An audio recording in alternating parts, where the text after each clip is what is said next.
The Earth was no longer a secret. Humanity had long wondered if they were alone in the universe, staring up at the stars with curiosity and fear. They got their answer when the iath arrived. The towering, reptilian aliens did not come to trade or share knowledge. They came to hunt. For centuries, the iath had turned entire species into blood sport, abducting thousands at a time and scattering them across lethal landscapes. Some were dropped into dense jungles filled with predators, others into frozen wastelands where the cold killed before the hunters could. The Grand Hunt, they called it. To them, it was tradition, an event of honor and spectacle. To the hunted, it was a nightmare. Humans, as it turned out, were especially entertaining prey. They fought harder than expected, lasted longer than some, and showed flashes of ingenuity that made the game thrilling. The iath admired their resilience, but in the end, admiration didn't matter. The humans always lost. Until now. John Mercer stepped onto the hunting ground, and the moment his boots touched the dirt, the game changed. He didn't belong with the others, frightened civilians, confused soldiers, desperate survivors. He didn't huddle with them, whispering escape plans that would never work. He wasn't like them. Mercer was a ghost. Before vanishing off the grid years ago, he had been one of the deadliest operatives the U.S. had ever produced. Black ops, deep cover, assassinations, he'd done it all. When the iath grabbed him, they thought he was just another human to chase through the woods. They had no idea they had just kidnapped a predator. The horn sounded, and the hunt began. The panic screams started almost immediately. The iath, massive figures in sleek black armor, moved effortlessly through the jungle, their energy blades humming as they cut through the undergrowth. Their vision pierced the darkness, tracking body heat, movement, and even the scent of fear. The humans ran, some scrambling for cover, others making the mistake of fighting back. Guns fired. Explosions echoed. The jungle lit up in brief flashes of fire and plasma. None of it mattered. Mercer watched from the shadows. He saw a soldier, probably some ex-military guy, open fire on a iath hunter, only for the alien to close the distance in a blink and impale him through the chest. The man fell with a choking gasp, disbelief in his eyes. A woman tried climbing a tree to hide. A hunter plucked her off a branch and tore her in half. They were outmatched. Mercer didn't run. He didn't panic. He studied. Learned. Moved like smoke unseen. While the others fought and died, he slipped into the jungle, quiet as death. The iath were strong. Fast. Well-equipped. But Mercer knew one thing they didn't. In any hunt, the predator that underestimates its prey is already dead. The first kill came easy. A lone iath, separated from his squad, scanning the brush for movement. Mercer dropped from above, driving his knife into the alien's throat. No time to scream. He dragged the body into the undergrowth and stripped it of weapons. The rifle was useless. Iath biotech required their genetic signature, but the blade, a curved, serrated nightmare, fit nicely in his hand. Mercer didn't stop. By the time the iath realized something was wrong, 4 more of their hunters were missing. One had been impaled on a sharpened branch. Another's head had been twisted completely around. A third had been gutted so precisely it almost looked surgical. And then, just before dawn, the bodies appeared. Vorek, commander of the Grand Hunt, stood at the center of the iath camp, staring at the grisly display. 7 of his hunters, skinned and strung up like trophies, their hides stretched across the trees. The message, written in their own blood, dripped onto the jungle floor. "Now I'm hunting you." Silence filled the camp. The iath did not fear easily. They were apex predators across the stars, the undisputed champions of countless hunts. But this was different. The humans weren't supposed to fight back like this. They weren't supposed to be capable of this. One of the younger hunters, barely past his first kill, turned to Vorek. "What is this?" he asked, voice betraying something dangerously close to fear. Vorek's claws tightened around his weapon. "This," he growled, eyes locked on the message, "is a mistake." And mistakes had consequences. He turned to the others, a cold fury in his voice. Find him. The hunters nodded and moved into the jungle, their weapons raised, their pride demanding vengeance. None of them came back. Mercer moved through the jungle like a wraith, turning the very environment against the relentless alien hunters. Every step he took was calculated, every rustle of the undergrowth a reminder of the trap he had set. Using the natural landscape as his ally, he crafted ambushes that exploited the hunters' overconfidence and their unfamiliarity with the dense terrain. Makeshift snares, sharpened stakes hidden beneath fallen leaves, and tripwires rigged to release heavy logs were just a few of the deadly tools he employed. His tactics were a study in guerrilla warfare, subtle, savage, and utterly unexpected. In the chaos of the hunt, while the iath focused on the desperate screams of their intended prey, Mercer was orchestrating a silent counteroffensive.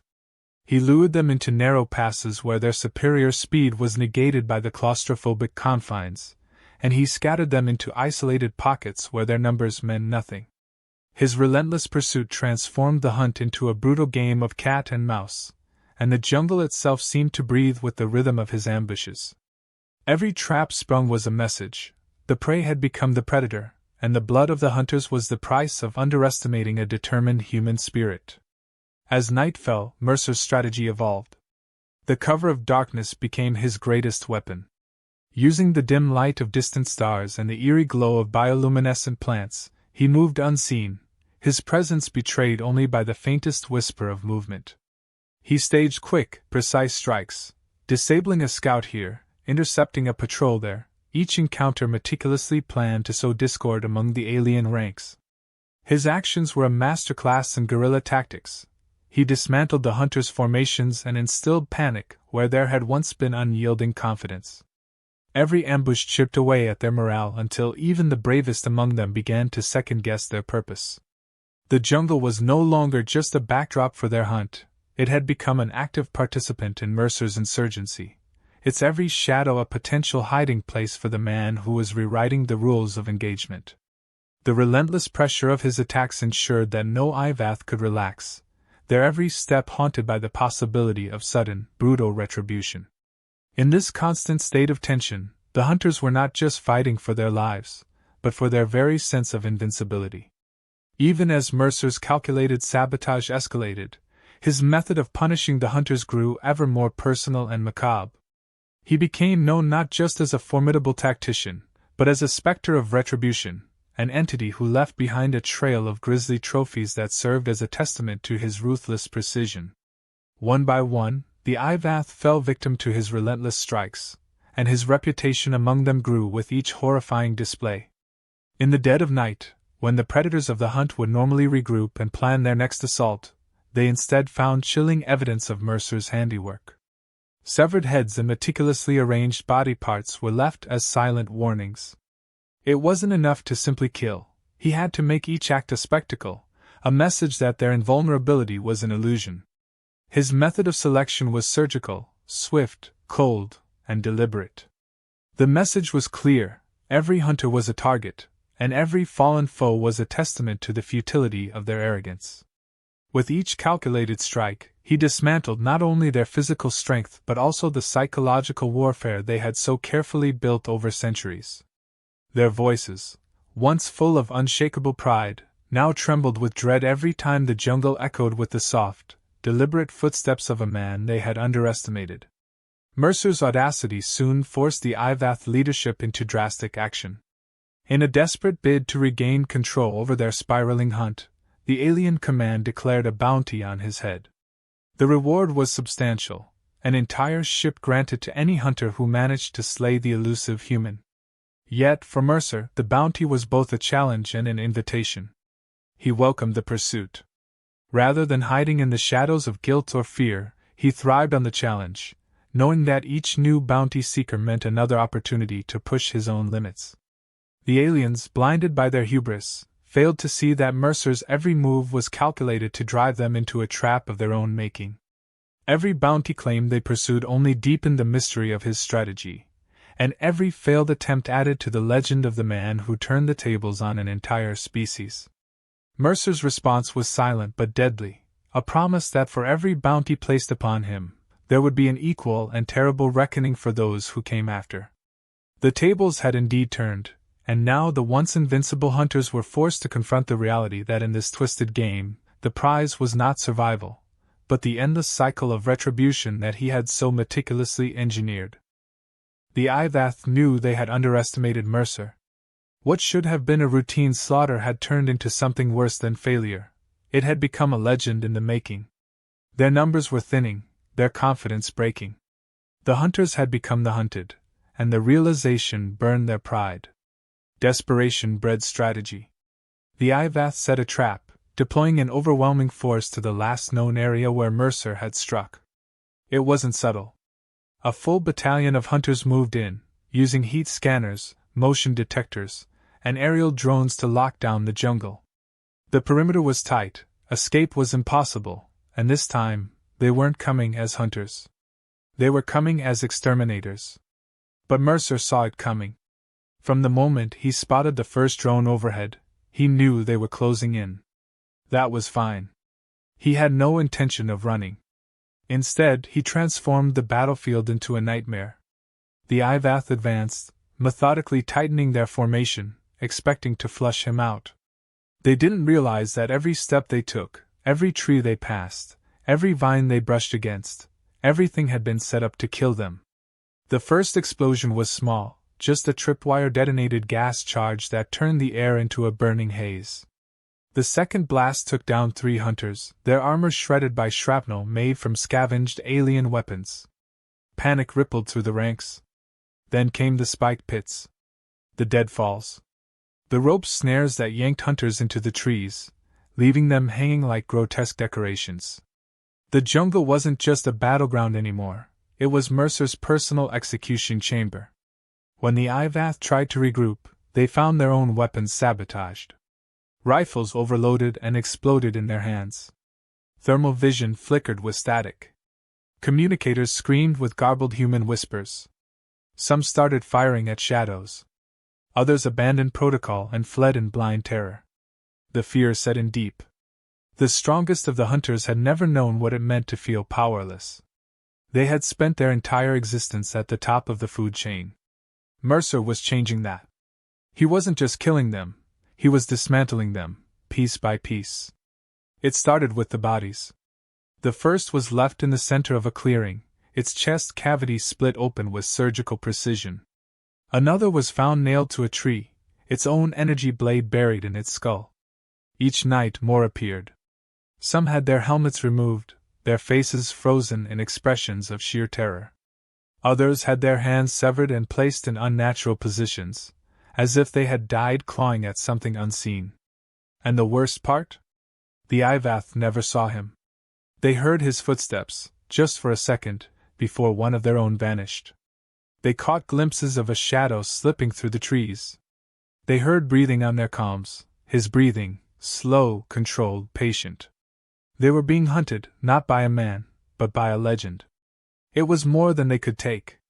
Some broke rank, running into the jungle, desperate to escape whatever Mercer had become. Others turned on each other, paranoia eating them alive. Vorek watched his once mighty force crumble, his hands tightening into fists. This wasn't a hunt anymore. This was humiliation. So he took matters into his own hands. Vorek had been a commander for over a century. He had seen countless hunts. He had taken down creatures that humans could never dream of. And he refused to let one rogue soldier make a mockery of the iath. He gathered what remained of his warriors, his best, his most ruthless, and led them into the jungle himself. No more games. No more traps. Just a direct, brutal confrontation. By now, Mercer was wounded. He had taken hits, cuts, bruises, a plasma burn across his ribs, but he didn't stop. He wouldn't stop. He had been waiting for this moment. The final stand. As the sun rose over the battlefield, Vorek and his warriors surrounded the last known location of the boogeyman. The air was thick with smoke. The trees bore the scars of battle. The jungle was littered with iath corpses. Vorek stepped forward, his energy blade crackling to life. Enough, he snarled. Face me. A long silence stretched between them. Then Mercer emerged from the shadows, bloody but steady, a stolen iath blade in one hand and a grin on his face. "I was starting to think you'd never show." The battle that followed was nothing short of savage. Vorak struck first, moving with inhuman speed, but Mercer had fought fast enemies before. He dodged, countered, turned the alien's own momentum against him. The other hunters closed in, but Mercer wasn't just fighting for survival. He was making a point. He tore through them like a man possessed. He used their own weapons, their own tactics. He went for weak points, joints, soft tissue. He fought dirty. And one by one they fell. Until only Vorak remained. The iath commander, breathing hard, wounded but standing, stared at the human in disbelief. Mercer wiped blood from his face. "Now you get it," he said. "You're not the hunters anymore." For the first time in his long, brutal life, Vorak felt something he never had before. Fear. Vorak charged, his massive frame moving with a speed that defied logic. His energy blade arced toward Mercer's throat, a blur of burning plasma. Mercer ducked, rolling beneath the strike as the weapon carved through the air just inches from his head. He came up fast, driving his stolen iath blade into Vorak's side, but the alien twisted, taking the blow in a way that minimized the damage. They circled each other, both wounded, both determined. The jungle around them was littered with bodies, a battlefield turned graveyard.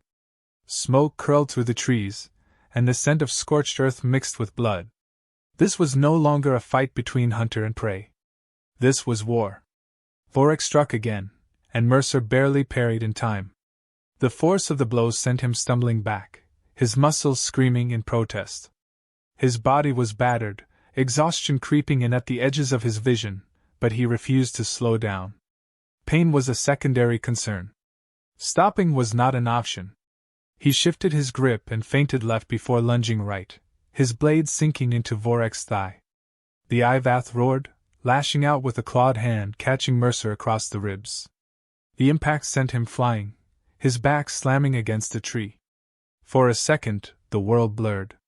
Vorak loomed over him, weapon raised, breath ragged. "You die here, human," he growled. Mercer spat blood onto the ground. "I don't think so." With one last burst of strength, he rolled forward, slicing at Vorak's knee. The alien buckled, and Mercer was on him before he could recover. He twisted Vorak's wrist, forcing the energy blade from his grasp, then drove his own stolen weapon deep into the iath's chest. Vorak gasped, his massive body shuddering. His four-fingered hands clawed at Mercer's arms, but there was no strength left in them. Mercer leaned in, voice low. "You should have stayed the hunter." Then he wrenched the blade free, and Vorak collapsed. The jungle was silent. Mercer stood over the fallen commander, his breath coming in sharp, uneven gasps. His body ached, his wounds screamed, but he was still standing. He had done more than just survive, he had won. And now, it was time to send a message. The iath homeworld was a fortress, a planet ruled by warriors, feared across the galaxy. It had never known defeat. Never known failure. Until now. When the footage arrived, transmitted from the helmet of the last surviving hunter, it sent shockwaves through their society. The images were raw, unfiltered. The hunt, once a spectacle of iath dominance, had become a horror story. The video showed the grand hunt turned into a massacre. It showed iath warriors strung up in the jungle, their own weapons used against them. It showed panic, fear, death. And at the end, it showed John Mercer standing over their fallen commander, blood-streaked, victorious. His voice, calm and steady, was the last thing they heard. "Come back to Earth, and I'll bring the hunt to you." The council chamber was silent. The ruling caste of the iath, beings who had spent their entire existence believing in their own supremacy, sat frozen in disbelief. For the first time in their history, they had lost. The aftermath was chaos. Some iath called for revenge, demanding another hunt, a true war against humanity. Others hesitated, unwilling to risk another disaster. Mercer had shattered something deep within them, not just their pride, but their sense of invincibility. They had never feared humans before. Now they did. Mercer didn't wait to see their response. He had no plans of staying in the jungle, waiting for the next wave of hunters to arrive. He moved quickly, scavenging what he needed from the fallen. He found a ship, small, fast, still intact. It wasn't built for human hands, but Mercer had spent his life adapting. He made it work. As he lifted off, leaving the ruined battlefield behind, he knew this wasn't over. The iath wouldn't let it be. And that was fine. Because neither would he. The Grand Hunt was meant to be a display of power, a tradition that reinforced their dominance. Instead, it had become a warning. The footage of John Mercer's rampage had spread through their ranks like a sickness, infecting the hearts of even their most battle-hardened warriors. The council chambers, usually filled with the thunderous voices of commanders boasting of victories, were now drowned in a thick, suffocating quiet. The ruling caste reviewed the transmission again, watching as their once proud hunters fell to a single man, one by one. It was not the loss of life that disturbed them. Death was expected in battle. It was the way it had happened. They had seen fear in their own warriors. Panic. A breakdown of discipline. Iath did not fear their prey. They did not break. And yet they had. Some of the younger warriors, those who had been raised on stories of iath's supremacy, refused to believe it. They claimed it was a trick, human deception, an illusion crafted to shake their confidence. But the veterans, the ones who had fought 100 hunts, who had seen countless species broken under iath rule, remained silent. They knew what they had witnessed. The boogeyman was real. There was no official declaration, no spoken order, but a shift rippled through their society. Hunters who had once eagerly signed up for the next grand hunt hesitated. Some abandoned their ambitions altogether. The recruitment halls, once teeming with fresh warriors, saw their numbers dwindle. The whispers grew. He leaves no bodies behind. He walks between shadows. He is already watching us. The story spread, changing with each retelling, growing darker, more terrifying. Mercer had done more than just survive. He had become something far worse than an enemy. He had become a legend. Mercer wasn't done. He knew the iath wouldn't forget him, wouldn't let this wound to their pride go unchallenged. And he had no intention of waiting for them to regroup. He had spent years on Earth fighting wars that weren't his, following orders given by men he didn't respect. But this was his war. The hunt wasn't over. It had just changed direction. He started small, striking at the edges of iath-controlled space. He sabotaged their outposts, planting explosives in supply depots, disabling ships before they could launch. He freed human captives wherever he found them, slipping in and out like a ghost, leaving behind nothing but wreckage and bodies. Each time, he left a message. A severed iath head, always facing toward their homeworld. The first few attacks were dismissed as isolated incidents. A rogue human with stolen technology, nothing more. An inconvenience. But then the attacks escalated. Entire hunting camps were found abandoned, their warriors missing, their ships gone. A convoy of slave transports exploded mid-flight, its cargo of captured humans vanishing without a trace. The iath began tightening their defenses, fortifying their strongholds, but Mercer was never where they expected him to be. He wasn't just attacking them. He was erasing them. The hunters, the ones who had once stalked humans for sport, became afraid to patrol their own territories. It was one thing to be hunted. It was another to not even see your killer coming. The iath called him many things now. The ghost. The demon. The shadow in the stars. But one name took hold above all the others. The boogeyman. The grand hunt was over. But the war had just begun. Deep in the heart of their empire, the iath council met once more, their voices low and urgent. They had tried to ignore the problem, to dismiss it as an anomaly. That was no longer an option. The boogeyman was not a myth. He was not a ghost. He was a man, and he was proving, with every strike, that he would not stop. There was only one choice left. They would hunt him. Not as part of a game. Not as a spectacle for their people to enjoy. This was personal. The greatest iath warriors, the most elite killers their race had ever produced, would be sent after him. The kind of hunters who had never known defeat. They would track him across the stars, corner him, overwhelm him. And they would end him. That was the plan. But deep down, in the quiet part of their minds where doubt lived, some of them wondered. What if the hunt led them straight into his trap? What if Mercer wanted them to come? And what if, when they finally caught up to him, he was already waiting?